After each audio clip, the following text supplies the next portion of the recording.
एकदा एक राजा असतो. एका दिवशी इतका खुश होतो.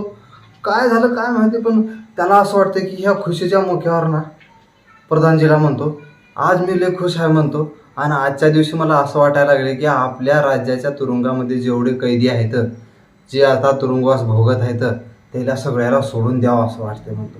कशाला उगं त्याची जिंदगी बर्बाद करायची त्या लोकांची म्हणतो. जाऊ द्या, सोडून द्या, त्यांना पश्चाताप होईल म्हणतो. प्रधानजी ठीक आहे म्हणते. मग ते सगळे तुरुंगातले कैदी सोडतात, असं लाईन येऊ लागलेले असतात. मग प्रत्येक कैदी बाहेर येऊ लागला की मग राजाला आठवत जाते त्याचं मागचं.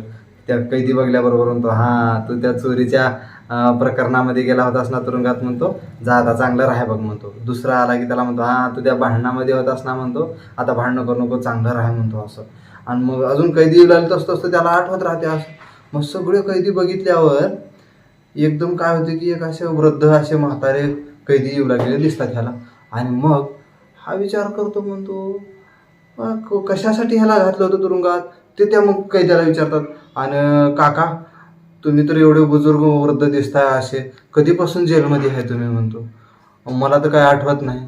तो म्हणतो, राजा साहेब आणि मी म्हणतो तुमच्या काळातला नाही, तुमच्या बाबाच्या काळामध्ये तुरुंगातला गेलो होतो म्हणतो. तेव्हापासून मी तुमच्या बाबाच्या काळापासून मी तुरुंगात आहे म्हणतो.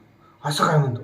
असं म्हणलं की राजाच्या डोळ्यात पाणी येते. असं त्याचा कंठ दाटून येतो. त्याच्याकडे बघून म्हणतो, प्रधानजी असं करा, यायला तुरुंगात परत ठेवा म्हणतो.